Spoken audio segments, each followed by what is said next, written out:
എല്ലാ കൂട്ടുകാർക്കും ഇന്നത്തെ ഈ അടുത്ത വീഡിയോയിലേക്ക് സ്വാഗതം. ഇന്ന് നമ്മൾ ഉണ്ടാക്കാൻ പോകുന്ന ബീഫ് ഉലർത്തിയതാണ്. ഇത് മലയാളികൾക്കിടയിൽ ഒരു പ്രത്യേക ഡിഷാണ്. കാരണം തട്ടുകടയിലൊക്കെ പൊറോട്ടയും ബീഫും എന്ന് പറഞ്ഞാൽ ഇതൊരു പ്രത്യേക കോമ്പിനേഷൻ തന്നെയാണ്. അതുപോലെ തന്നെ ചപ്പാത്തിയുടെയും ചോറിൻ്റെ കൂടെയൊക്കെ കപ്പയുടെ കൂടെയൊക്കെ ഇതൊരു അടിപൊളി ഡിഷ് തന്നെയാണ്. ഇതിൻ്റെ ഇൻഗ്രീഡിയൻസ് ആദ്യം ഒന്ന് പരിചയപ്പെടാം, പിന്നെ നമുക്ക് ഇത് എങ്ങനെയാണ് ഉണ്ടാക്കുന്നതെന്ന് കൂടെ ഒന്ന് നോക്കിയാലോ. ഇതിൻ്റെ ഇൻഗ്രീഡിയൻസിൽ വരുന്നത് ബീഫ് 1 കിലോ കഴുകി വൃത്തിയാക്കിയെടുത്ത ബീഫാണ്, സവോള 2 എണ്ണം, തേങ്ങ കൊത്തിയത് 1 കപ്പ് എടുക്കുന്നുണ്ട്, Kashmiri chilli powder 1 table spoon, കടുക് 1 ടീസ്പൂൺ എടുക്കുന്നുണ്ട്, കരിവേപ്പില ആവശ്യത്തിന്, 1/4 ടേബിൾ സ്പൂൺ മല്ലിപ്പൊടി, 1/4 ടേബിൾ സ്പൂൺ ഗരം മസാല, കുരുമുളക് പൊടി 1 ടീസ്പൂൺ, 1/2 ടീസ്പൂൺ മഞ്ഞൾപ്പൊടി, 2 tablespoon meat masala, 1 tablespoon വെളുത്തുള്ളി, ഇത് ചോപ്ഡ് ആണ്, അതുപോലെ 1 ടേബിൾ സ്പൂൺ ഇഞ്ചിയും നമ്മളിവിടെ എടുക്കുന്നുണ്ട്, പച്ചമുളക് 2 എണ്ണം, അതുപോലെ ആവശ്യത്തിന് ഉപ്പും എണ്ണയും നമ്മളിവിടെ എടുക്കുന്നുണ്ട്.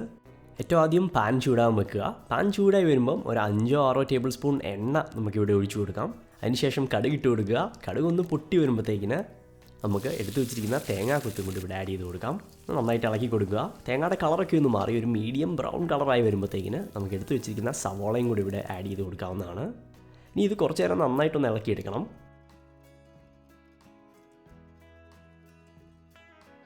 സവോളയൊന്ന് വഴണ്ടു വരുമ്പോഴത്തേക്കിന് നമുക്ക് എടുത്തു വെച്ചിരിക്കുന്ന ഇഞ്ചിയും അതുപോലെ വെളുത്തുള്ളിയും കൂടെ ഇവിടെ ആഡ് ചെയ്ത് കൊടുക്കാവുന്നതാണ്.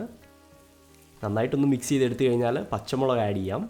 ഇനി നന്നായിട്ട് ഇളക്കി കൊടുക്കുക. ആ പച്ചമുളക് എല്ലാം ഒന്ന് പോയി വരുമ്പോഴത്തേക്കിന് നമുക്കിനി മഞ്ഞൾപ്പൊടി ഇവിടെ ആഡ് ചെയ്ത് കൊടുക്കാം.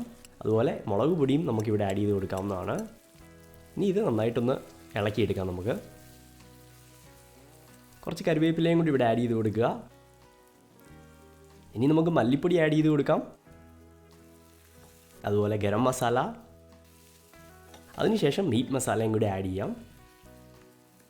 ഇനി നമുക്കിവിടെ കുരുമുളക് പൊടിയും കൂടി ആഡ് ചെയ്ത് കൊടുക്കാം.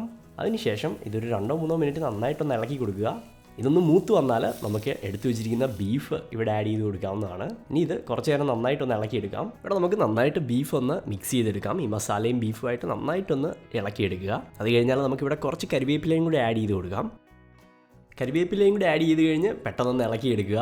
അതിനുശേഷം ഇവിടെ ആവശ്യത്തിന് ഉപ്പും കൂടി ഇട്ട് കൊടുക്കാം. ഇനി നമുക്കിത് ലോ ഹീറ്റിൽ അടച്ചു വെച്ചൊന്ന് വേവിച്ചെടുക്കാം. ബീഫ് വെന്ത് വന്നു കഴിഞ്ഞാൽ നമ്മളിത് കണ്ടിന്യൂസ് ആയിട്ട് കുറച്ച് നേരം നന്നായിട്ട് ഇളക്കിക്കൊണ്ടിരിക്കുക. വെള്ളമെല്ലാം പറ്റി വരുന്നവരെ നന്നായിട്ട് ഇളക്കിക്കൊണ്ടിരിക്കുക. അത് കഴിഞ്ഞാൽ ഈ ഒരു പരുവത്തിൽ നമുക്ക് ബീഫ് കിട്ടും. ഇവിടെ നമ്മുടെ ബീഫ് ഉലർത്തിയത് റെഡിയായി കഴിഞ്ഞു. ബീഫിൻ്റെ കളർ കണ്ടാൽ നമുക്കറിയാം നന്നായിട്ട് ഒലന്ന് വന്നിട്ടുണ്ട്. ഈ കപ്പ എടുത്ത് ഇച്ചിരി ബീഫ് വെക്കാൻ ഒരു ചെറിയൊരു ഇട വിട്ടിട്ട് ഇങ്ങനെ ബീഫ് എടുത്ത് ഒരു തേങ്ങാക്കൊത്ത് മസ്റ്റാണ്, തേങ്ങാക്കൊത്തും കൂടി എടുത്ത് ഇങ്ങനെ ഇവിടെ വെക്കുക.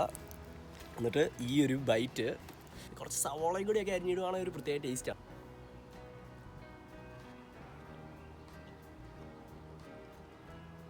വാവ്, ഇത് അടിപൊളിയാണ്. കപ്പയും ബീഫ് ഉലർത്തിയെന്ന് പറഞ്ഞ ഒരു പ്രത്യേക കോമ്പിനേഷനാണ്. ഈ റെസിപ്പി നിങ്ങൾക്കെല്ലാം ഇഷ്ടപ്പെട്ടു എന്ന് ഞാൻ പ്രതീക്ഷിക്കുന്നു. മറക്കാതെ തന്നെ നിങ്ങൾക്ക് എന്തെങ്കിലും റെക്കമെൻഡേഷൻസോ എന്തെങ്കിലും ഉണ്ടെങ്കിൽ കമൻറ്റ് സെക്ഷനിൽ ഇടാവുന്നതാണ്. ഇതുപോലത്തെ കൂടുതൽ നല്ല വീഡിയോസിനായി സബ്സ്ക്രൈബ് ചെയ്യാൻ മറക്കരുത്.